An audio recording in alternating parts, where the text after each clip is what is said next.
ಅದು ಒಂದು 500 ಈಗಿರ್ತಕ್ಕಂಥದ್ದು ನಾವು ಹೊಡೆದಾಕಿದ ಮೇಲೂ ಕೂಡ 500 ಬೆಡ್ಡು ಈ ಸಪ್ಲಿಮೆಂಟ್ರಿ ಇದರಲ್ಲಿ ಇದೆ.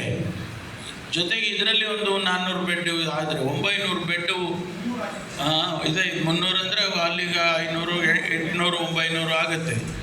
ಅಷ್ಟಕ್ಕೆ ನಮಗೆ ಸುಮಾರು 150-200 ಸೀಟ್ಸು ಮೆಡಿಕಲ್ ಕಾಲೇಜ್ ಮಾಡೋದಕ್ಕೆ ತೊಂದರೆ ಇರಲ್ಲ.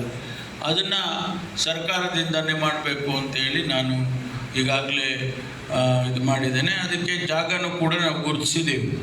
ಜಾಗ ನಾವು ಮಾನ್ಯ ಜಿಲ್ಲಾಧಿಕಾರಿಗಳು ಯಾವುದೋ ಒಂದು ಜಮೀನು ಸರ್ಕಾರಕ್ಕೆ ಸೇರಿದಂಥ ಜಮೀನನ್ನು ಅವರು ಬೇರೆಯವರೆಲ್ಲ ಅದನ್ನು ನಮ್ಮದು ಅಂತ ಕ್ಲೈಮ್ ಮಾಡಿಕೊಂಡು ಮಾಡ್ತಾ ಇದ್ದಿದ್ದನ್ನು ಬಿಡಿಸಿ ಇವತ್ತು ಸರ್ಕಾರಕ್ಕೆ ತೊಗೊಂಡಿದ್ದಾರೆ. ಸುಮಾರು 106 ಎಕರೆ ಭೂಮಿ ಗೂಳೂರು ಹತ್ರ ಅದನ್ನು ಈಗ ಸರ್ಕಾರಕ್ಕೆ ವಹಿಸ್ಕೊಂಡಿದ್ದೇವೆ.